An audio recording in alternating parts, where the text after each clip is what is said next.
Charlotte Hayes slammed the leather ledger onto Ethan Walker's desk so hard the oil lamp rattled. "Your foreman has been stealing from you for 14 months, she said. $743. I have every number, every date, every signature he forged." Ethan didn't move. He sat behind that desk like a man carved from stone, his jaw tight, his dark eyes fixed on her face as if she were something dangerous. "You've been here 9 days, he said quietly. "You're my wife, not my accountant." She didn't blink. "Right now," Charlotte said, "I'm both. If this story moves you, if you've ever watched a broken person slowly come back to life because someone refused to give up on them, please subscribe to this channel, hit that notification bell, and follow this story all the way to the end. And drop a comment telling me what city you're watching from. I want to see how far this story has traveled. Now let's go back to the beginning. 2. The morning Charlotte Hayes became a wife, she wore her dead mother's dress and carried nothing but a carpet bag and a list of numbers she had memorized so thoroughly she could recite them in her sleep. $46.30. That was what remained of her father's estate after the creditors had stripped everything worth taking.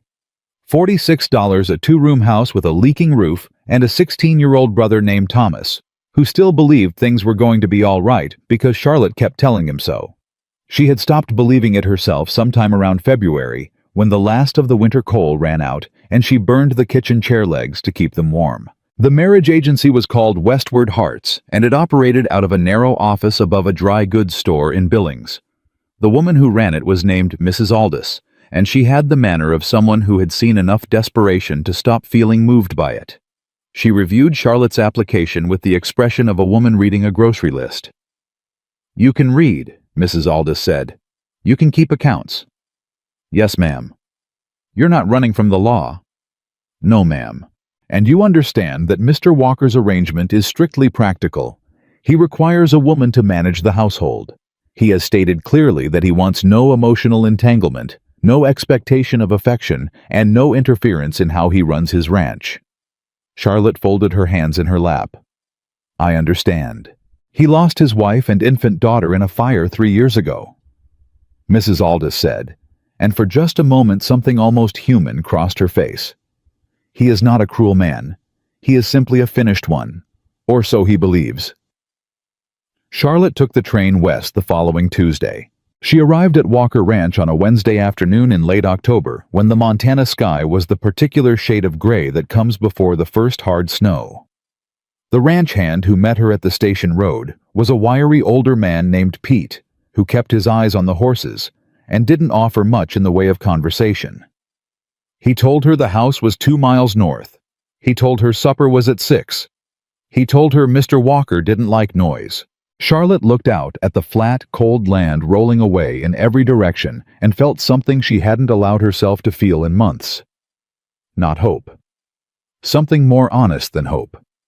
A kind of resolve clean and hard at its center, like a stone worn smooth by a river. Whatever this place was, she was going to make it work. Not because she believed in fairy stories, because she had no other choice, and she had never in her life confused those two things. Ethan Walker was standing in the yard when Pete brought the wagon in. He was taller than she had expected, lean in the way of men who work, rather than men who merely exist, with dark brown hair under a battered hat, and hands that looked like they had never once been idle. His eyes were the color of the sky behind him, dark, closed. He looked at her the way you look at a piece of furniture you've ordered and aren't sure fits. "Miss Hayes," he said. "Mr. Walker," she said. That was the entirety of their introduction. The wedding took place the following morning in the parlor of the county judge with Pete and the judge's wife as witnesses. Ethan said the words the way a man recites something he has said before, without weight or warmth.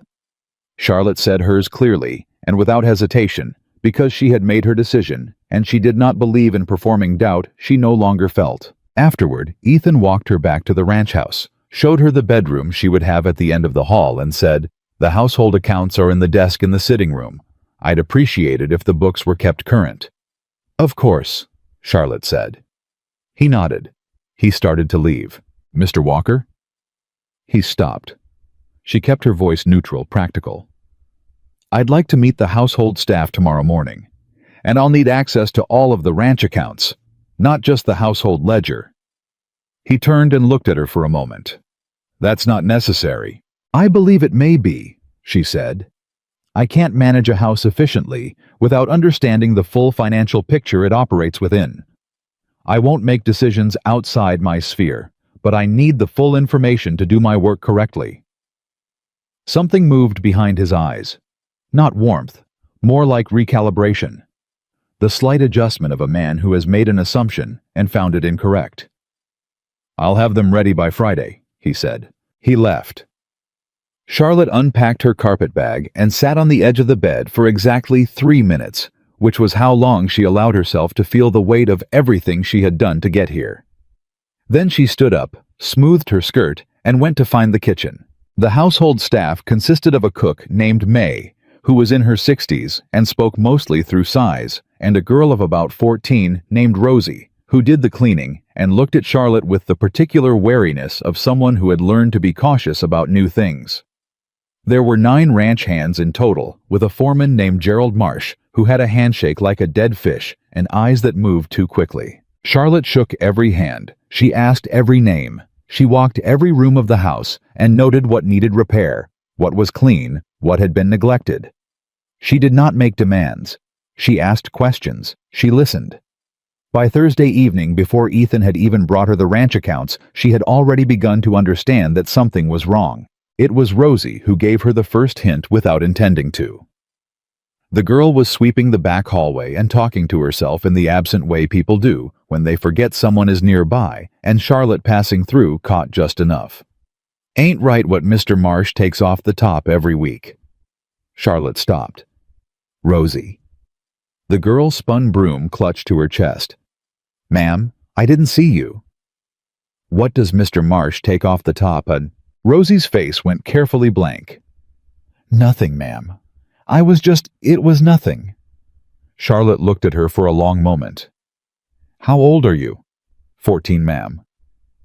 "Do you like working here?" The girl hesitated, then quietly, "I like having a job." Charlotte nodded slowly. "Thank you, Rosie." When Ethan brought the accounts on Friday as promised, Charlotte took them to the sitting room desk and spread them across every available surface. She worked by lamplight until nearly midnight. Then she started over. Then she worked until 2 in the morning. The numbers told a story that the ledger's neat handwriting was trying very hard to conceal. Gerald Marsh had been altering figures in the supply requisitions. Small amounts. Never dramatic. The kind of adjustments that could be explained away as rounding as pricing fluctuation as simple human error. But they followed a pattern that was absolutely consistent across 14 months, and when Charlotte mapped them against the payroll records and the original vendor invoices, the picture became unmistakable. $743. Stolen in fragments small enough to disappear, accumulated into an amount that could ruin a family that was already barely holding on. She sat back in her chair and looked at the ceiling for a moment. Then she closed the ledgers, stacked them neatly, and went to bed. She spent the next 2 days verifying. She was not going to walk into Ethan Walker's study with an accusation she could not absolutely prove. She cross-referenced every transaction. She found 2 additional vendor accounts she hadn't noticed the first time, both of them billing for supplies that did not appear in the inventory records. She wrote everything down in her own hand, organized chronologically with the corresponding ledger page referenced beside each entry. On the morning of the 9th day, she carried the stack of evidence to Ethan's study and knocked. He opened the door himself. He was in his work clothes already, hat in hand, clearly on his way out. "Mrs. Walker," he said with the particular careful neutrality he used when he spoke to her, as if her name were something he was still learning the weight of. "I need 10 minutes, she said. "I apologize for the timing." He stepped back and let her in. She crossed to his desk and laid the ledger down. "Your foreman has been stealing from you for 14 months, she said. $743. I have every number, every date, every signature he forged." The silence that followed was the kind that has texture. Ethan didn't move. He looked at the papers she had spread before him, then at her face with that dark, unreadable gaze. "You've been here 9 days," he said. "Yes, you're my wife, not my accountant." She held his eyes. "Right now I'm both." He looked down at the ledger again. His jaw tightened. He picked up the first page and read it, then the second. Then he set them down and was quiet for a long time. "You verified all of this," he said finally. 3 times. "And you're certain?" "I don't bring uncertain information to people," Charlotte said. "That would be a waste of both our time." He looked at her then, and it was a different kind of looking than any he had done since she arrived. Not the furniture look, something slower, something that was trying to understand something it hadn't expected to need to understand. "He's been with this ranch for 6 years," Ethan said. "He worked for my father." Charlotte kept her voice quiet. "I know. That's why he thought he could do it." Ethan was still for another moment. Then he picked up his hat from the desk where he'd set it, turned it once in his hands and put it on. "I'll deal with it this afternoon," he said. "Would you like me to be present?" Charlotte asked. "When you confront him, I can walk through the documentation if he contests it." Something crossed Ethan's face. Not quite surprise. More like the expression of a man who had prepared a sentence and then discovered it no longer applied. "That won't be necessary," he said. "All right," she said. She gathered the copies she had made for her own records and left him the originals. "I'll be in the kitchen if you need me." She was halfway down the hall when she heard him say her name. She turned. He was standing in the doorway of his study, one hand on the frame, looking at her with an expression she couldn't entirely read. "Thank you," he said. Just those 2 words. Quiet. Like they cost him something. Charlotte nodded once. "Of course, Mr. Walker." She walked to the kitchen. May was already at the stove, and the smell of coffee filled the room. And outside the window, the first light of a clear Montana morning was coming up gold over the mountains. Charlotte poured herself a cup, sat down at the kitchen table, and allowed herself exactly 1 moment of something that felt dangerously close to satisfaction. Then Thomas's face rose in her mind. 16 years old and alone in Billings, with $46.30 and a roof that was going to start leaking again the moment the snow came. She set down her cup, picked up her pencil, and started a new list. Gerald Marsh was gone by sundown. She didn't ask how the conversation went. She watched from the kitchen window as he loaded his things onto a horse, and she noticed that Ethan stood in the yard until Marsh had ridden entirely out of sight, the way you stand when you're watching something you trusted prove itself wrong. He came in for supper that evening and sat across from her at the long table. May set out roast chicken and bread, and the silence was the same silence it always was, wide and careful, full of things neither of them said. But something was different. Charlotte could feel it without being able to name it precisely. The silence had changed quality. It had moved from the silence of 2 strangers to something else. Not warmth, not yet, but proximity, the specific awareness of another person that comes before everything else. Ethan poured her water without being asked. Charlotte noticed. She said nothing. After supper, she was back at the desk when a knock came at the doorframe. Ethan stood there, hat off for once, holding a folded piece of paper. "2 of the ranch hand families have children who can't read," he said. "I know because I pay the school fee every year, and the teacher told me last spring they've never attended. Their fathers work double shifts. Their mothers—" He stopped. Started again. "No one has had time to think about it." Charlotte set down her pencil. "How old are the children?" "Youngest is 6, oldest is 11. She was quiet a moment. "I could teach them," she said, "in the mornings before they have chores, if their parents are willing." Ethan looked at her for a long moment. His expression was the particular blank of a man who is feeling something he has decided not to let his face show. "I'll ask," he said. He turned to leave. "Mr. Walker." He stopped. Didn't turn. "Why did you tell me that just now?" she asked. Not challenging, genuinely asking. He was quiet for several seconds. Then, "I reckon I thought you'd want to know." He walked down the hall. His boots were quiet on the wood floor. The lamp in the sitting room threw his shadow long against the wall, and then he was gone. Charlotte sat back in her chair and pressed her fingers briefly against her eyes. She was not going to let herself feel things that weren't safe to feel. She was here for Thomas. She was here because she had made a practical decision with a practical man, and sentiment had no place in it, and she had known that from the beginning. She picked up her pencil. But for a long moment, she did not write anything. Outside, the Montana night was vast and cold and full of stars, and somewhere across the dark yard in a house that had gone quiet around its own grief, a man who had sworn himself finished was lying awake in the dark, staring at the ceiling, thinking about a woman who had come to his door 9 days ago with a carpet bag and a list of numbers and had without asking permission begun to change things. Neither of them slept well that night. Neither of them would have admitted why. The children arrived on a Monday morning before the sun had fully cleared the mountains. There were 4 of them. The 6-year-old was a girl named Ada, who came holding her older brother's hand and refused to let go even when Charlotte set out the pencils on the kitchen table. The brother was 8, dark-haired, serious-faced, named Will.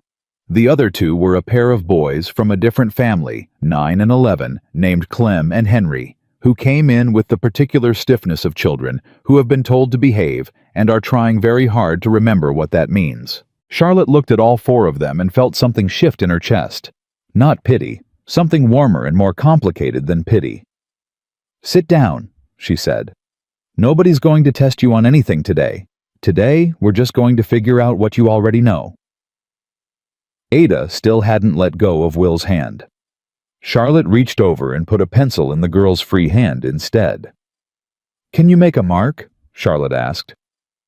"Any mark. Whatever you want." Ada looked at the pencil, then at Charlotte. Then she drew a single careful line across the paper and looked up as if she expected to be corrected. "Good," Charlotte said simply. "That's exactly right." That was how it started. By the 3rd morning, the boys were copying letters without being asked twice. By the end of the 1st week, Ada was sounding out her own name with the focused intensity of someone diffusing something explosive, her small tongue pressed to her teeth, her forehead creased with the effort of it. Charlotte watched her and felt the particular satisfaction of watching a mind open. It was the best thing she had felt since arriving. She didn't realize Ethan was standing in the doorway until Ada looked up and said, "Mr. Walker," with the automatic wariness of a child who has learned that men in doorways usually mean the lesson is over. Charlotte turned. Ethan was leaning one shoulder against the frame arms, crossed watching. His expression was the careful blank he wore like armor, but his eyes were doing something different. They were moving slowly from face to face across the table, taking inventory of something. "Didn't mean to interrupt," he said. "You didn't?" Charlotte said. She looked at the children. "Keep going, Henry. Sound it out." Ethan stayed in the doorway for another full minute before he left. He didn't say anything else. But that evening at supper, he was quiet in a different way than his usual quiet. Less like stone. More like a man sitting with a thought he hadn't expected to be sitting with. "Ada's mother cried," he said suddenly, without preamble, without looking up from his plate. Charlotte looked at him. This morning, when her husband told her what Ada read to him last night. He picked up his fork, set it down again. She cried. Charlotte said nothing. "I just thought you should know," he said, and went back to eating. She looked at her own plate and pressed her lips together against something that was not quite a smile. It was the following Tuesday when the second crisis arrived, and it arrived in the form of a ranch hand named Silas coming to Charlotte before he went to Ethan, which told her everything she needed to know about how the power in the house had already begun to quietly shift. Silas was in his 40s, broad-shouldered, with a burn scar on the back of his left hand, and the careful speech of a man who had learned to choose his words. He knocked on the sitting room door frame in the early afternoon and held his hat in both hands. "Mrs. Walker, I got a matter. Don't know if it's my place." "Sit down, Silas." He sat on the edge of the chair like he was afraid of it. "Ned Greer is telling people in town that Mr. Walker sold him the South Pasture water rights 2 summers back. He's got a paper. Says it was signed legal. He's fencing off the creek." Charlotte's pencil stopped moving. "Which creek?" she said. "The one that feeds the main cattle trough, if he fences it." "I understand," Charlotte said.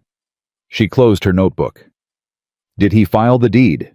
"Went to the county recorder's last week. That's how I found out. My cousin works there." Charlotte stood up. "Thank you, Silas. You were right to tell me." She found Ethan in the barn. She didn't waste time. "Ned Greer filed a deed last week claiming water rights to the South Pasture Creek," she said. "He says you sold them to him 2 summers ago. Did you?" Ethan turned from the horse he was brushing. "No. Is there any paper you signed 2 summers ago that could have been altered or misrepresented? Any agreement with Greer about anything?" His expression had gone very still. "There was a grazing agreement. He leased a corner of the South Pasture for 1 season. I have the original." "Where?" "Study. Bottom drawer." They walked back to the house together, and Charlotte noticed for the first time that he matched his pace to hers, and that it seemed to cost him no thought at all. The document was exactly where he said it was. Charlotte read it twice. Then she read the language in Ned Greer's filed deed, which Silas's cousin had written out by hand from memory, which Charlotte had immediately understood was not an entirely reliable document, but was enough to work with. "The grazing agreement contains no mention of water rights," she said. "None at all. Whatever deed Greer filed, it's either forged outright or it's a fraudulent expansion of an existing agreement." "He's a county commissioner," Ethan said. His voice was flat. "He has friends at the recorder's office. Then we file a contest with the original agreement and a signed affidavit from you, and we do it before he completes the fence," Charlotte said. "How far along is the fencing?" "If he started last week," Ethan calculated, 4, maybe 5 days. "We need to be at the recorder's office tomorrow morning." He looked at her. That same recalibrating look, like she kept arriving somewhere before he expected her. "I'll have Pete ready the wagon at 7, he said. They left at first light. The ride to town was 40 minutes on a frozen road, and they sat side by side on the wagon bench in the early cold, with their breath coming out in small white clouds, and neither of them spoke much. But it was the first silence between them that felt less like distance, and more like the comfortable quiet of 2 people who have stopped needing to explain themselves. The county recorder was a nervous man named Aldridge, who clearly did not enjoy the morning. He enjoyed it considerably less when Charlotte sat across his desk and walked him document by document through the discrepancy between Ethan Walker's original grazing lease and the language in Ned Greer's filed deed. The original agreement signed by both parties and witnessed contains 0 reference to water rights, she said. Her voice was pleasant. Her eyes were not. The filed deed claims full transfer of water rights under a separate oral agreement. Mr. Walker has signed an affidavit here stating that no such oral agreement ever occurred. Under Montana territorial law, Section 14 of the Land Title Act, a deed filed against an existing documented agreement requires a secondary witness to the separate terms. Mr. Greer has provided no such witness. She set the papers down and folded her hands. "I'd like you to flag the deed pending contest, please. Today." Aldridge looked at the papers. He looked at Ethan. He looked at Charlotte. "I'll need to consult with..." "With what exactly?" Charlotte said. "The law is the law. Mr. Aldridge, the documentation is here. My request is procedurally correct. Is there a reason you would choose not to comply that you'd like to put in writing?" The silence that followed was the specific silence of a man calculating risk. He stamped the contest flag on the deed. Outside, walking back to the wagon, Ethan was quiet for a half a block before he said, "Where'd you learn to do that?" "My father was a bookkeeper for 3 law firms before the drink took him," Charlotte said. "I read everything on his shelves." "How old were you?" "When I started reading them, 12. He was quiet again. Then, "I'm sorry about your father." It was simply said. No performance in it. Just the plain weight of one person acknowledging another person's loss, and Charlotte was so unaccustomed to it from him that for a moment she didn't know what to do with it. "Thank you," she said. "I'm sorry about yours." He looked at her sideways. "How'd you know about my father?" Pete talks when he's unsupervised. Ethan made a sound that was, if not quite a laugh, in the same family as one.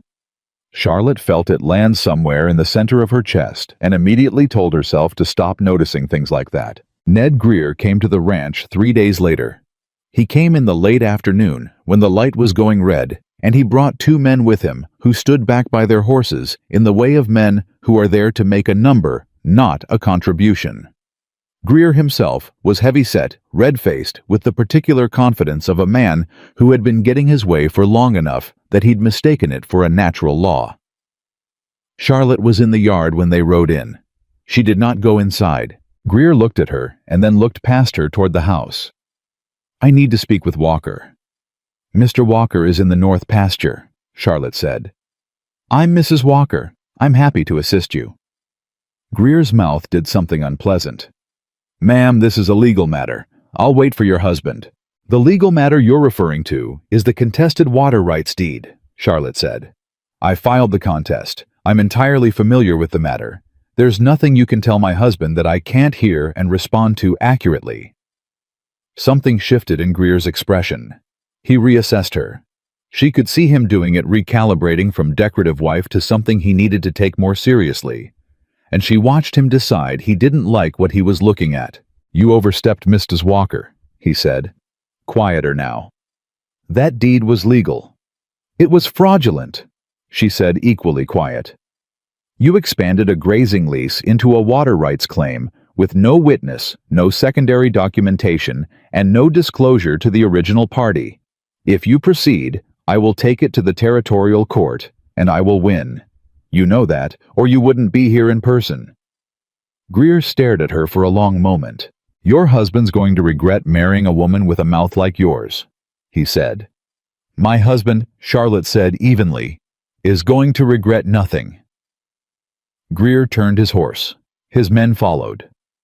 He was 50 yards down the road when Ethan rode in from the north, and they passed each other without a word, and Charlotte watched Ethan's eyes follow Greer's back until he was out of sight. Ethan dismounted and looked at her. "He came about the deed," he said. "Yes." "What did he say?" "That you'd regret marrying me." Ethan was quiet for a moment. He looked at the road where Greer had gone. Then he looked at her, and his expression was something she had not seen on him before. Not anger. Not exactly. Something more like the face of a man who has located the thing that makes him angry and has decided with full deliberateness to stand in front of it. "I reckon," Ethan said slowly, "that Ned Greer has never once in his life had someone tell him no and mean it." "No?" Charlotte agreed. "I don't think he has." "Good," Ethan said. He handed her his horse's reins. Not because he needed her to take them. She understood that. He handed them to her because they were standing very close, and he needed something to do with his hands, and neither of them was yet ready to acknowledge why. She took the reins. Their fingers didn't touch. It didn't matter. That evening, Charlotte sat at her desk and began drafting the formal legal contest letter she would send to the territorial court. She worked carefully, citing every statute she could recall from her father's bookshelves, cross-referencing the original lease language word by word. She had been working for over an hour when she heard Ethan stop in the hallway outside the sitting room door. She heard him pause. She heard the pause last longer than a pause should. Then he kept walking. But before he reached his room, he stopped again. And this time he spoke from the hallway, not coming in, just his voice carrying through the half-open door. "Charlotte." It was the first time he had used her given name. She looked up from her papers. "I want you to know," he said, and his voice had the particular careful quality of a man carrying something fragile, "that whatever arrangement we made when you came here, I don't think of it that way anymore." The lamp on her desk threw a warm light across the papers in front of her. Outside the window, the Montana dark was absolute and full of cold stars. "How do you think of it?" she asked. A long silence. Long enough that she thought he had decided not to answer. "I don't rightly know yet," he said, "but different than I did." His boots moved down the hall. His door closed softly. Charlotte looked down at her papers for a long time without reading a single word. Then she wrote the date at the top of the next page, picked up her pen, and kept working. Because that was what she did. That was who she was. She kept working, and she did not let herself want things that were too large and too dangerous to want. But her handwriting, just for those first few lines, was not quite as steady as usual. The territorial court letter went out on a Friday. By the following Monday, Ned Greer had withdrawn his deed filing entirely. Charlotte found out from Silas, who found out from his cousin at the recorder's office, who said Greer had come in early that morning, looking like a man who had slept badly, and made his decision before breakfast. No contest hearing. No argument. Just a withdrawal, quiet and fast, the way powerful men retreat when they realize the ground has shifted beneath them and they'd rather pretend they chose to leave than admit they were beaten. Silas told Charlotte in the yard, hat in hand, grinning wide enough to show the gap in his back teeth. "He folded," Silas said. "Just like that." "Good," Charlotte said. "The boys are talking about it, all of them." He paused. "They're talking about you, Mrs. Walker." She looked at him. "What are they saying?" Silas turned his hat once in his hands. "They're saying this ranch feels different than it did 2 months ago." He looked up. "And they mean that is the finest compliment they know how to give." Charlotte nodded once. She didn't trust herself to say anything more than that. What she didn't tell Silas was that the night before, after the lamp in Ethan's study had finally gone dark, she had sat at her own desk and written Thomas a letter she had been putting off for 3 weeks. She told him the roof money was coming. She told him she was well. She told him carefully and without dramatizing it that she had made a life here that was beginning to feel like something real. She did not tell him about the way Ethan Walker had said her given name in the hallway, and how it had lodged itself somewhere in her chest like a splinter she couldn't quite reach. The storm came on a Thursday night in late November, with no warning worth mentioning. Montana storms didn't negotiate. They arrived. And this one arrived with the full force of something that had been building over the mountains for days, rolling down into the valley with a wall of wind and freezing rain that turned the yard into a sheet of black ice in under an hour. Charlotte woke at 2 a.m. to the sound of the barn roof shuddering and the horses screaming. She was out of bed and pulling on her coat before she was fully awake. May was in the hallway, already lantern in hand, face drawn tight with fear. "Mr. Walker went out 20 minutes ago," she said. "Said one of the horses got loose. He took the rope." Charlotte stopped. 20 minutes ago. "Maybe more. I didn't wake you because I thought—" Charlotte was already moving toward the door. "Mrs. Walker." May grabbed her arm. "You can't go out in this." "How long does a man last in this cold without shelter?" Charlotte said. She pulled her arm free gently, but without hesitation. "Find Pete. Tell him to saddle the second horse." She did not wait to see if May moved. Outside, the wind was a physical thing, a wall that pushed back against every step. The rain had turned to sleet, and it hit her face like glass. She could see nothing past the reach of her own lantern, which was almost useless against the dark. She moved toward the barn by memory, one hand on the fence line, the rope of it cold and slick under her fingers. Pete was already into the barn when she got there. He had the big roan saddled and his own lantern lit, and he looked at her when she came through the door with the expression of a man who had made his own calculation and arrived at the same answer. "Canyon Creek," he said. "That's where the horses go when they spook in a storm. There's a box canyon half a mile east. Flash floods fast." Charlotte took the reins. "Show me." Pete started to argue. She saw it in his face. Then he looked at her eyes and apparently decided it wasn't worth his time. He mounted his own horse and they rode out into the dark together. She heard Ethan before she saw him. His voice came out of the blackness 30 yards ahead, low and controlled the way voices go when a man is managing pain and doesn't want anyone to know it. "Rope won't hold, get back, girl, get back." Pete's lantern swung forward. The light caught Ethan at the edge of the creek bed, which had risen 8 inches in the last hour and was moving fast with snowmelt and stormwater, brown and loud and violent. He had a rope around the neck of a young mare who was half in the water and half out her legs, scrambling for purchase on the crumbling bank, and he was braced against a cottonwood with the rope wrapped twice around his forearm, and his boots dug into the mud, and the creek was pulling the horse, and the horse was pulling him, and he was losing. "Ethan?" Charlotte dismounted before Pete could stop her. Ethan let her go. He turned his head. For just a second, she saw his face fully in the lantern light, sleet-soaked and tight with exhaustion, and something in his eyes that was not fear of the water. "I can't," he said. "She'll drown." "She'll swim," Charlotte said. She was moving toward him, one hand on the cottonwood trunk for balance. "Horses swim, you know that. You'll both go under if you don't let go." "Charlotte, let go of the rope." She reached him. She put her hand over his. She felt the rope biting into his forearm through her fingers, and she felt him shaking with the effort of holding it. "Ethan, let it go, now." He looked at her for one long second. His jaw was tight, and his eyes were black in the lantern light, and she could feel the exact moment the decision moved through him like a current. He let go. The mare lurched sideways, scrambled, found the bank 20 feet downstream, and heaved herself out of the water, shaking and wild-eyed, but standing. Alive. The rope snapped back and hit the mud. Ethan's legs went. Charlotte caught him under the arm before he hit the ground, and he was heavier than she expected, and the mud was treacherous, and for a terrible moment they were both going down, and then Pete was there on the other side, and together they held him up. "I've got my legs," Ethan said. His voice was rougher than usual. "Then use them," Charlotte said.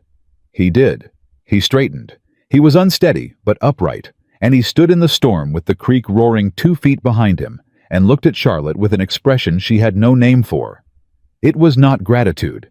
It was something larger and more complicated than gratitude, something that had the quality of a man being confronted with a fact he had been actively avoiding. Pete retrieved the mare. They made it back to the barn in 15 minutes that felt much longer than that. Inside out of the wind, Ethan sat on a hay bale, and Charlotte crouched in front of him, and unwound the rope from his forearm, where it had cut through his coat sleeve, and left a welt that was already darkening toward bruise. "You should have let her go from the beginning," Charlotte said.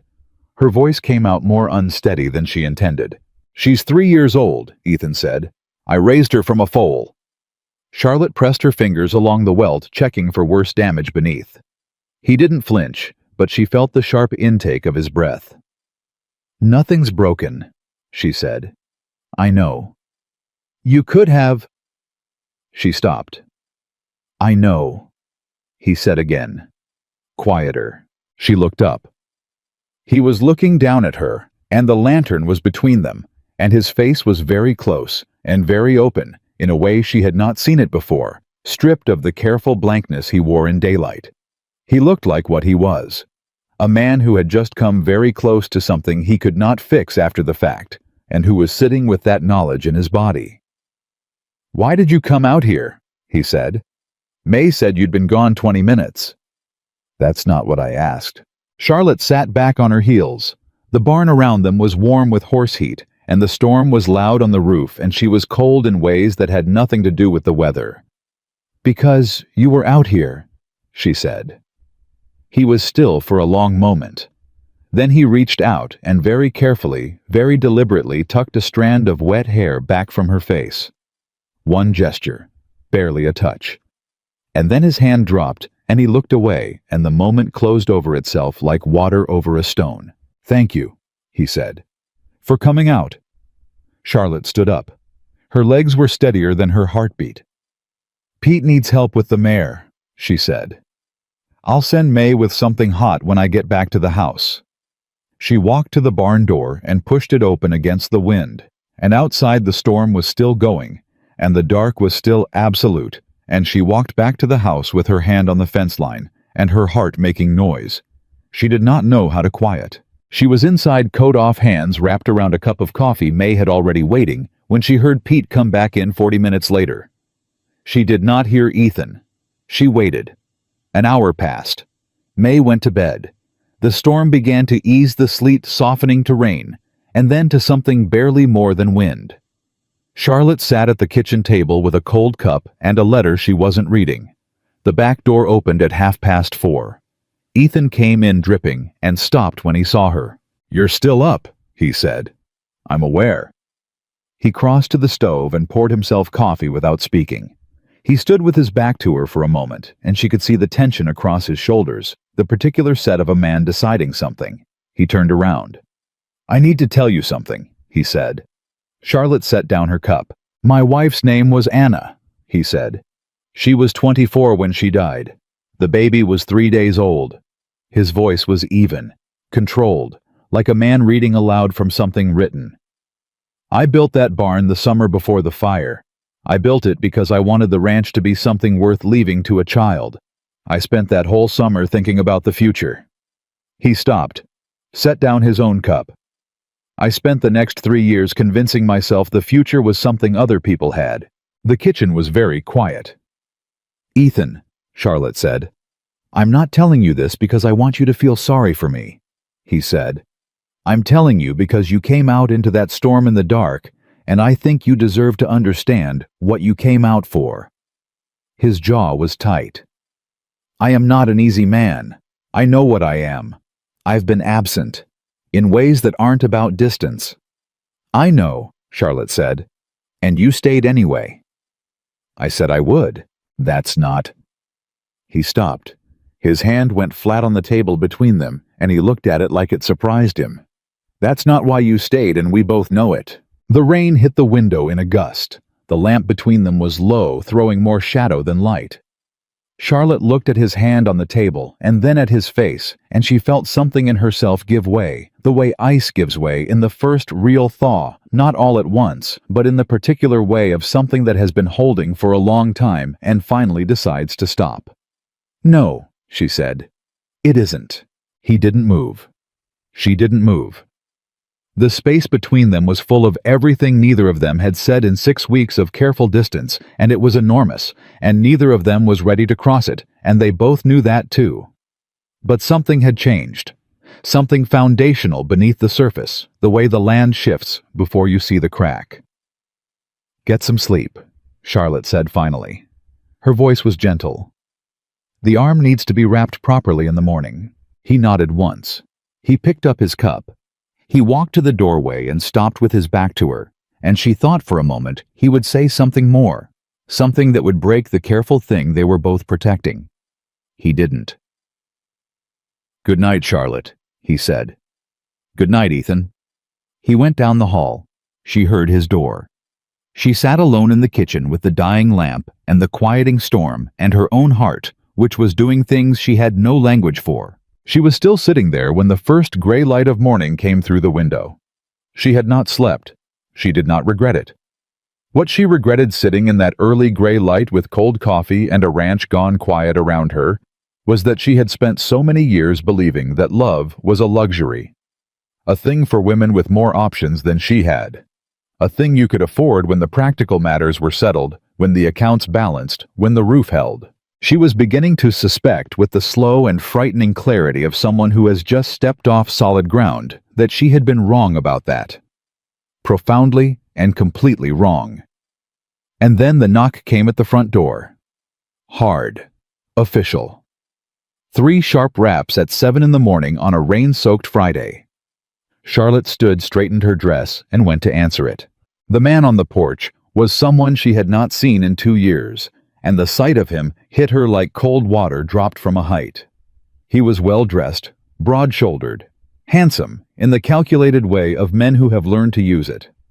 He held his hat in both hands and smiled at her, with teeth that had always reminded her of a contract with fine print. "Charlotte," said Benjamin Cross, "you're looking well. Marriage agrees with you." She did not move from the doorway. "Mr. Cross," she said. Her voice gave nothing away. "What are you doing here?" His smile widened. Behind him in the yard, 2 men sat on horses in the rain. "Business," he said pleasantly. "With your husband, and perhaps—" His eyes moved over her slowly, deliberately, the way he had always looked at her, like she was something that belonged to him and was temporarily misplaced. A conversation between old friends. Charlotte did not step back. She did not flinch. She held the door exactly where it was, her hand steady on the frame, and looked at Benjamin Cross with the full weight of everything she had survived to get to this doorway. "Wait here," she said. She closed the door in his face and went to wake her husband. She knocked on Ethan's door twice hard and opened it without waiting. He was already awake. He was sitting on the edge of his bed in his work shirt, forearm wrapped where she had told him to have May tend it, and he looked at her face when she came through the door and was on his feet before she said a single word. "What happened?" he said. Not a question. "A man named Benjamin Cross is on the front porch," Charlotte said. Her voice was steady. She had made it steady. "He says he has business with you. He has 2 men with him. I need you to know who he is before you open that door." Ethan's eyes were fully alert. "Tell me." 2 years ago in Billings, my father owed money to a loan consortium that Cross controlled. When my father couldn't pay Cross, came to me with an arrangement. He would forgive the debt entirely if I agreed to marry him. She kept her eyes on Ethan's face. I refused. He spent the following 4 months making it very difficult for my family to do business with anyone in the city. He pulled strings with creditors. He had my father's remaining contracts canceled. She paused. He is not a man who accepts no. He is a man who finds another way to get yes. Ethan was very still. His jaw had gone tight in the way she had come to recognize as the outer edge of anger he was choosing to contain. "Why is he here?" he said. "I don't know yet. But he said business, with you. Which means he already knows who you are and what you have, and he came here having done his research." She met his gaze. "Don't let him in until I'm in the room." Something crossed Ethan's face. Not argument. More like the expression of a man absorbing a new configuration of things. "All right," he said. They walked to the front door together. Ethan opened it. Benjamin Cross was still on the porch, still smiling, still holding his hat with both hands in the manner of a man performing patience. His eyes went from Ethan to Charlotte and back, and something in his smile sharpened. "Mr. Walker," Cross said. He extended his hand. "Benjamin Cross. I represent the Continental Western Railroad's Land Acquisition Division. I apologize for the early hour. I've been traveling." Ethan shook his hand once, brief. "What do you want?" Cross's smile didn't waver. "I'd like to make you a very generous offer for the eastern corridor of your land. Roughly 400 acres running from the Canyon Creek north to the county road. The railroad needs right-of-way. We're prepared to pay well above assessed value." "No," Ethan said. Cross blinked. Just once. The smile stayed. "Mr. Walker, I haven't even—" "I heard what you said." Ethan's voice was even, flat. "The answer is no. Good morning."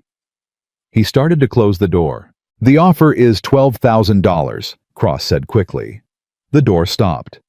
$12,000 was more than Walker Ranch generated in 3 years. Charlotte knew that because she had been keeping the books for 6 weeks. She felt the number land in the air between them like something thrown. Ethan looked at Cross for a long moment. "Come in," he said. "You've got 10 minutes." They sat in the parlor. Cross on one side, Ethan and Charlotte on the other, and Cross laid out the railroad's interest with the smooth efficiency of a man who had made this speech many times. The Eastern Corridor was essential for the Mountain Spur line. The timeline was pressing. The offer was serious and had a deadline of 30 days. Charlotte listened to every word. She also watched Cross's hands, which moved when he talked in the way of a man accustomed to directing attention. She watched where his eyes went when he thought no one was looking at him.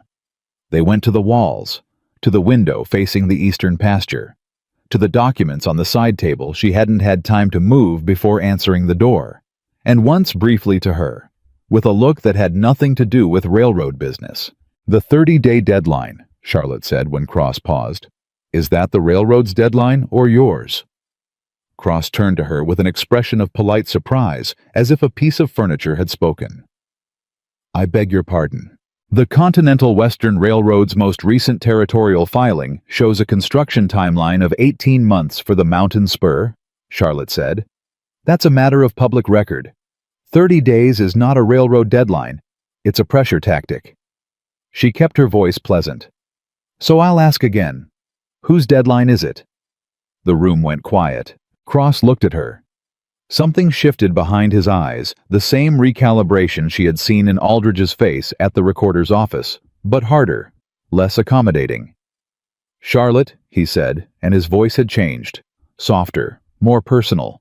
The voice he had used in Billings. "I think perhaps Mr. Walker and I should—" "Mrs. Walker," Ethan said. Cross paused. "Her name," Ethan said, "is Mrs. Walker." It was said quietly, without heat, but with the absolute finality of a man drawing a line in a place where it will not be moved. Cross looked at Ethan for a moment, then he smiled with his teeth. "Of course, my apologies." He stood smoothing his coat. "I'll leave the written offer. The deadline stands. I hope you'll consider it seriously, Mr. Walker. The railroad will get its right of way one way or another. It's better for everyone when these things are handled cordially." He set a folded document on the table. He looked at Charlotte one more time, and this time the pleasantness was entirely gone. Just the flat assessment, the calculation of a man deciding which tool to use next. Then he put his hat on and left. Ethan closed the door and picked up the document. He read it. His face gave nothing away. 400 acres, he said. That's the Eastern Canyon corridor. I know, Charlotte said. That's also the watershed for your main cattle water supply. If the railroad cuts through there with a construction corridor, your cattle lose their primary water source for at least 2 seasons, maybe permanently depending on what they do to the creek bed. Ethan set the document down. He knows that. Yes, Charlotte said. He does. So the offer isn't generous. It's calculated to look generous while taking something that costs me more than the money. That's exactly right. He looked at her. You knew him before? Yes. He wanted to marry you. He wanted to own me, Charlotte said. There's a difference. He confused the two. Ethan's jaw tightened again. He picked up his hat from the hook by the door. I have to check on the stock. The storm took part of the north fence. He stopped. Don't let him near you alone. I don't intend to. He held her gaze for a moment longer than necessary.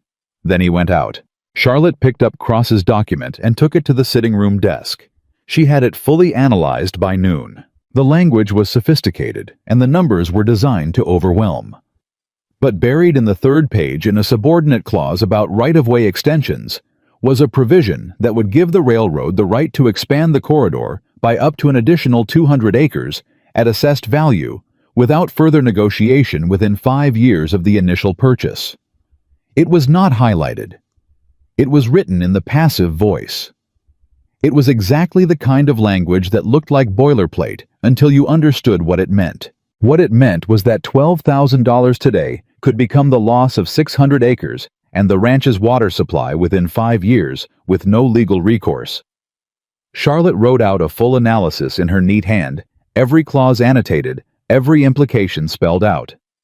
She was on her third page when Silas knocked on the doorframe. His face was wrong, too still, the look of a man carrying information he wishes he didn't have. What is it? Charlotte said. That man who came this morning, Silas said. Cross.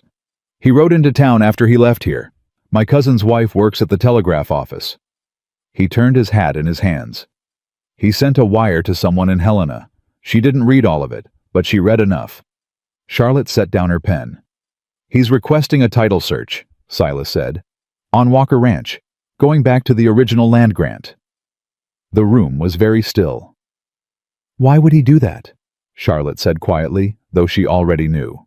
Because if there's any defect in the original title, Silas said, any gap in the chain of ownership, a man with railroad money and Helena lawyers could contest the whole thing. He paused. Mrs. Walker, I've worked this ranch for 11 years. Mr. Walker's father built it from nothing. But the original land grant was filed in 1861, and the territory was a mess back then. Half the filings from that period have something wrong with them. Charlotte stood up. Where is Mr. Walker? North fence line. She was already moving.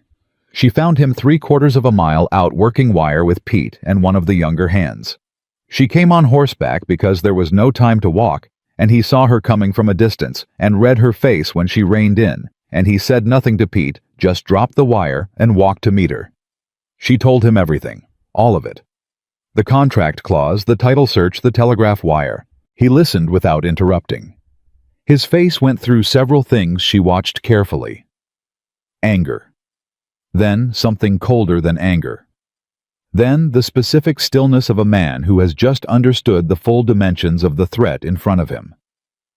"My father's land grant," he said. 1861. "Has anyone ever reviewed it? A lawyer, anyone?" "No reason to. The land was ours." "I need to see the original document," Charlotte said.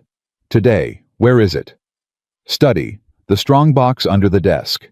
They rode back together fast, and Charlotte had the strongbox open and the land grant document in her hands within 10 minutes of walking through the door. It was old paper, fragile at the folds, the ink faded in places, to near invisibility. She read it 3 times. Then she read it again. Then she sat back and put her hand flat on the desk and looked at the wall. "What?" Ethan said. He was standing across from her, and his voice was quiet, but there was nothing quiet underneath it. "The grant is legitimate," Charlotte said. "The filing is correct. The chain of ownership is clean." She paused. "But there's a notation in the margin. A secondary claim filed in 1863 by a man named Harold Cross. It was contested and apparently dismissed, but I can't see the dismissal on this document. It would be in the territorial records." The silence that followed was the kind that has weight. "Harold Cross," Ethan said. "Benjamin's father," Charlotte said. "Or uncle, I don't know. But this is not coincidence, and we both know it." Ethan pulled out the chair across from her and sat down. He put his elbows on the desk and pressed his hands briefly over his face, and it was the first time Charlotte had seen him do anything that looked like surrender to the weight of something even for a moment. Then he dropped his hands. His eyes were clear, hard. "What do we do?" he said. "We go to Helena," Charlotte said. "We pull the territorial records on the 1863 contest. If the dismissal is clean and documented, Cross has nothing. If it isn't—" She paused. "If it isn't, we need to know that before he does. That's 3 days' travel." "I know." "You'd come," he said. It was not quite a question. "Who else is going to read the records?" Charlotte said. He looked at her across the desk, across the old fragile document between them, in the late afternoon light of the sitting room, where she had spent 6 weeks rebuilding what someone else had been quietly taking apart. He looked at her the way he had started looking at her, she realized, since the barn. Since the storm. Since the morning he had told her about Anna and the baby, and the summer he built the barn for a future he lost. "Charlotte," he said. "Ethan." Her voice was steady. "If Cross has a valid claim, he doesn't," she said.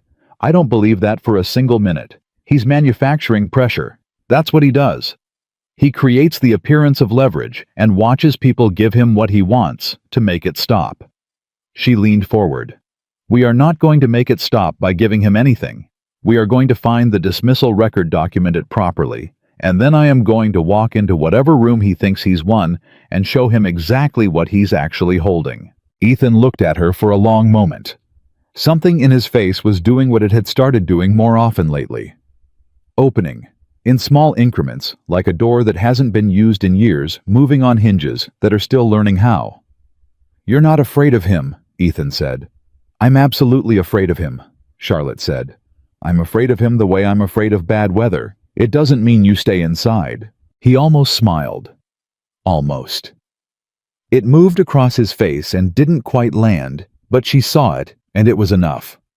"I'll have Pete ready the wagon for first light," he said. That night, for the first time since Charlotte had arrived at Walker Ranch, Ethan did not go to his study after supper. He sat at the kitchen table across from her while she organized her notes, and he drank his coffee, and once he reached across and turned one of her pages right side up without being asked, glancing at a figure she had circled. "That's the value Cross is hiding," she said, pointing. "I see it," he said. They worked side by side until May came to tell them the fire was getting low, and they both ought to sleep. Walking down the hall, Ethan stopped at her door. My father used to say, he began and then paused the way he always paused when he was deciding whether to finish. He used to say that the land doesn't belong to the person who owns it on paper. It belongs to the person who would bleed for it. Charlotte stood in her doorway and looked at him. Then it's yours, she said. It has always been yours. He nodded, once. Then he said very quietly, get some sleep. We leave at first light. He went to his room. She went to hers, and in the dark, lying awake, with the whole weight of what was coming, pressing against the ceiling above her, Charlotte Hayes, who had never in her life allowed herself to want things that were too large and too dangerous to want, admitted to herself fully, and without reservation, that she was in love with Ethan Walker. Then she closed her eyes and went over the land grant language again until she finally slept. They left at first light on a Friday, just as Ethan had said, with Pete driving, and Charlotte and Ethan side by side in the wagon bed with the document box between them and the cold Montana morning pressing in from every direction. Charlotte had slept 4 hours. She knew because she had watched the window go from black to gray and counted the time. She did not mention it. Ethan looked like he had slept approximately the same amount and also did not mention it. They were, she thought, well matched in that particular stubbornness. The first day of travel was long and mostly silent, the kind of silence that had become comfortable between them without either of them deciding it should be. Charlotte reviewed her notes. Ethan watched the road. Twice, he pointed out landmarks without being asked the pass where his father had been caught in the blizzard of '72, the creek crossing where the Walker cattle brand had first been registered. He offered these things the way he offered everything, without ceremony, as simple facts. She understood by now that for Ethan, Walker offering a fact about himself was the equivalent of another man opening his chest. She listened to every word.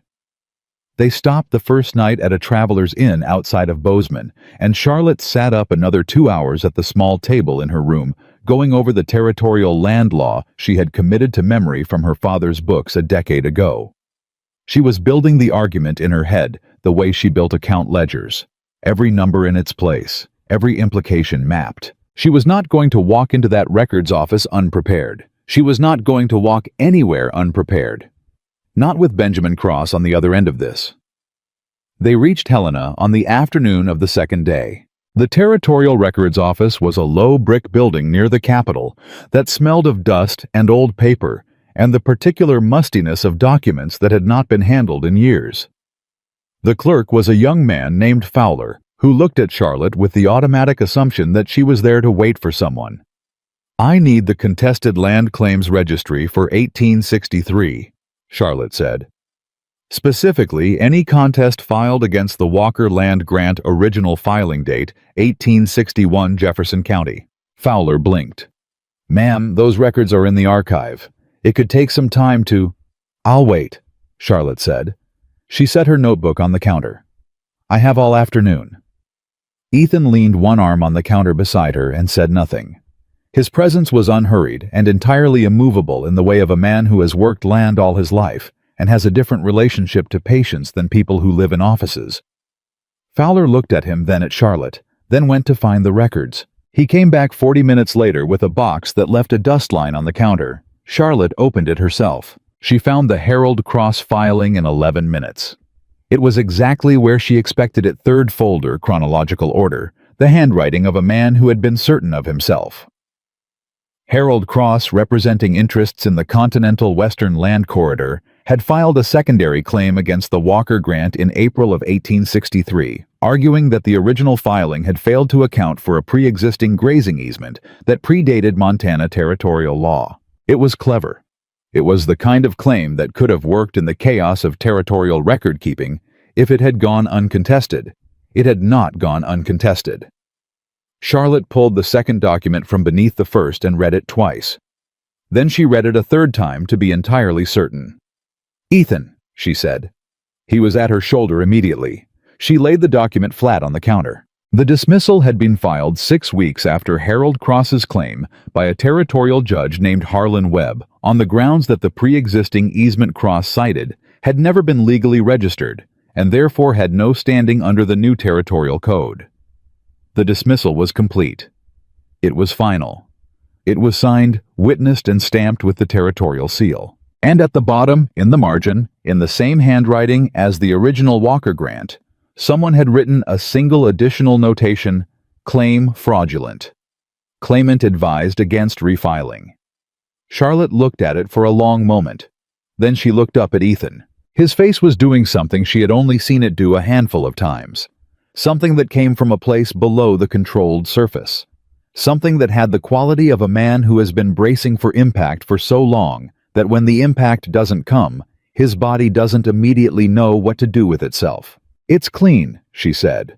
"The dismissal is complete. It's documented and the original claim is noted as fraudulent. Benjamin Cross has nothing. He never had anything. He came to your ranch with a manufactured threat built on a failed attempt his father made 30 years ago." Ethan looked at the document. He looked at it for a long time. "He banked on me not knowing," he said. "He banked on you not having anyone who could read it fast enough," Charlotte said. He looked at her then, and this time his face was entirely open. No armor, no careful blankness.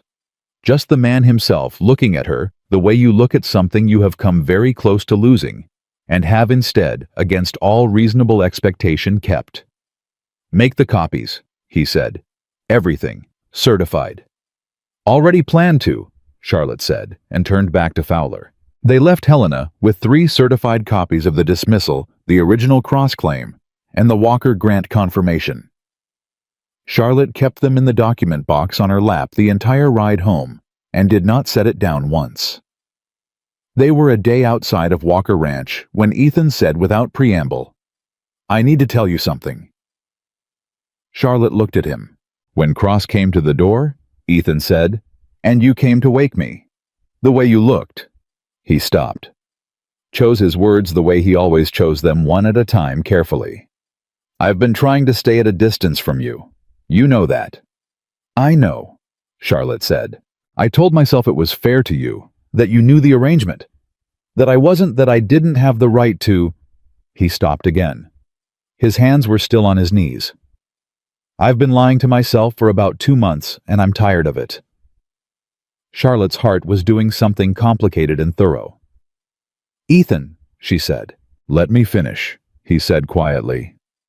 "I watched you go into a storm in the dark for me. I watched you face down Ned Greer in my yard.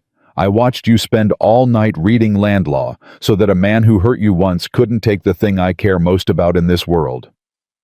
He paused. "And I realized somewhere in the middle of last night that the thing I care most about in this world is not the ranch." The wagon moved. The road rolled under them. The mountains were enormous and silent on every side. "It's you," he said. "It's been you for longer than I've been honest about." Charlotte looked at his profile, at the set of his jaw and the dark eyes fixed on the road ahead, and the hands that had let go of a rope in a flooding creek because she had asked him to. "You are the most difficult man I have ever met," she said. He glanced at her sideways. "I know. You are closed and stubborn, and you communicate exclusively through practical gestures and significant silences." "That's fair," he said. "And I have been in love with you," Charlotte said, "since approximately the night you told me about Ada's mother crying." He was very still. "That was 5 weeks in," he said. "I'm aware." "You waited." "You needed time," she said simply. "And I wasn't going anywhere." He reached over and took her hand. Just that. Just his hand covering hers on the document box, warm and certain, and without hesitation, the same hands that had built a barn for a future he thought he'd lost, and had finally, on a cold road in November, decided to build something again. She turned her hand over and held his back. They rode the rest of the way home like that. Benjamin Cross was waiting at the ranch when they arrived. He was in the yard with his 2 men and a third man Charlotte didn't recognize, who had the look of a lawyer in his good coat and his careful face. Cross himself was smiling, and the smile told her he had spent the 2 days they were gone doing something he believed would end this. Charlotte stepped down from the wagon before it had fully stopped. Cross looked at her with that flat assessment she had learned to read as the face he wore when he had already decided the outcome.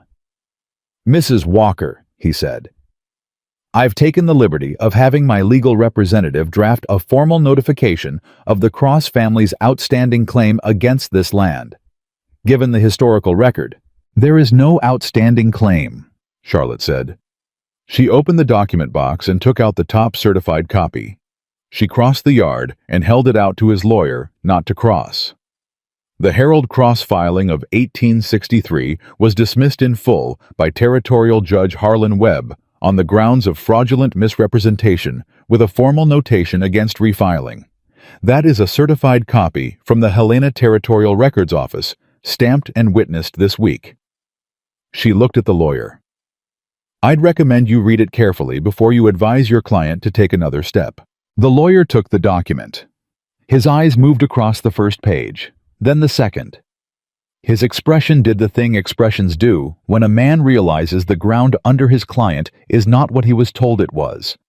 Cross was watching his lawyer's face. Charlotte watched Cross watching it. She saw the exact moment he understood.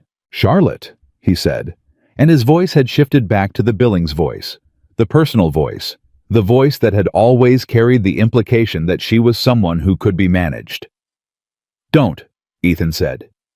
He had come to stand beside her, and his voice was quiet and absolute the way it had been when he'd said her name to Cross the first morning. "She's told you what you're holding. I'd suggest you listen." Cross looked at Ethan. He looked at Charlotte. He looked at his lawyer, who gave the smallest, most controlled shake of his head. The smile left Cross's face entirely. What was underneath it was not anger. It was something smaller and colder. The expression of a man who has run the same play his entire life and encountered for perhaps the first time a defense he cannot get through. He took his hat from his lawyer's hands. He put it on. He looked at Charlotte one last time, and she held his gaze the way she had held the doorframe the morning he'd appeared steady and without retreat, until he looked away first. He rode out without another word. His men followed. His lawyer, to his credit, left the certified copy on the porch railing on his way to his horse. Charlotte watched them go until they were past the tree line. Then she heard Ethan exhale beside her. A long, slow breath, the kind that carries a very great deal. "Is it over?" Pete said from somewhere behind them. "It's over," Charlotte said. The ranch hands had gathered, she realized. Not theatrically, not in a crowd, but drifted in from the barn and the yard and the fence line, the way people drift toward something when they sense it matters. Silas was there, and May in her apron, and Rosie and Will and Ada. Ada with her small, serious face, and her hands folded the way Charlotte had taught her to fold them when she was thinking carefully. Ada looked at Charlotte with her grave 6-year-old eyes and said, "Did you win, Mrs. Walker?" Charlotte looked down at her. "We did," she said. "We all did." Ada nodded, apparently satisfied, and went back to whatever she had been doing with the total completeness of a child who had expected nothing less. It was 3 days later on a Sunday afternoon, with the first real snow of December coming down soft and steady, that Ethan found Charlotte on the hill above the ranch. She had gone up to see the valley, something she had started doing on Sunday afternoons when the accounts were settled and the house was quiet, and she allowed herself 1 hour of simply existing without a task in her hands. She heard him coming and didn't turn. She had learned the sound of his boots. He stood beside her without speaking for a moment. Below them the ranch lay clean under new snow, the barn roof white, the kitchen window lit warm against the gray afternoon, smoke from the chimney, the cattle moving slowly in the south pasture, the fence line that Ethan had repaired after the storm running straight and solid in every direction. "I want to ask you something," Ethan said. Charlotte waited. "When you came here," he said, "you came because you had no other option. I know that. You came for Thomas. You came because Westward Hearts put a practical solution in front of a practical problem." He paused. "I want to ask you to stay for a different reason." Charlotte turned to look at him. He was not wearing his hat. She had noticed he'd stopped wearing it around her weeks ago, the way you stop wearing armor around someone when you've decided they're not a threat. His hair was dark with snow, and his eyes were the color of the sky behind him, and he was looking at her with a directness that had nothing careful in it. "Charlotte Hayes," he said, "I am asking you to be my wife, not by contract, not by necessity, not because the books need keeping, or the children need teaching, or the ranch needs managing." He stopped. "Because I want you here. Because this place stopped being a house I was surviving in and became somewhere I wanted to live, and it happened so gradually that I didn't see it until I was already changed." He reached into his coat pocket and held out a ring. Simple gold. His grandmother's, she would learn later. "Because you walked into a storm in the dark for me, and I have not been the same man since." Charlotte looked him the ring. She looked at his face. "You are months late," she said. He blinked. "I decided I wanted to stay approximately 6 weeks after I arrived," Charlotte said. "I have been waiting for you to catch up." Something broke open in his face then. Not the careful, almost smile she had learned to treasure. Something full and real and helpless. The expression of a man who has been carrying a great weight for a very long time and has finally, in one moment, been relieved of it entirely. He laughed. Actually, laughed a real sound, rough from disuse, but genuine, and it was the best thing Charlotte had ever heard in her life, and she intended to spend a great deal of time hearing it again. She took the ring from his hand and put it on her own finger, and then took his hand and held it. "Yes," she said. "Obviously yes. You impossible man." He pulled her in and held her, and the snow came down around them on the hill above everything they had built, and Charlotte pressed her face against his shoulder and felt the particular stillness of a person who has fought very hard for something and has finally completely arrived. Below them, smoke rose from the kitchen where May was making supper. Ada was learning to read. Thomas was coming for Christmas, his letter already in Charlotte's drawer. The fence line held. The water ran clear in the South Pasture Creek. The ranch did not just survive, it lived.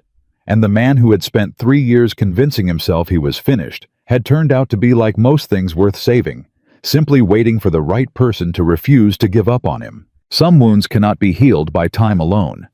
They need something time cannot provide on its own. They need another person stubborn and brave and absolutely unwilling to leave, who shows up in the dark and says, "I see what you are. I see what you could be. And I am not going anywhere until you see it too." That is not a rescue. That is something rarer and more lasting than rescue. That is love that chose to stay.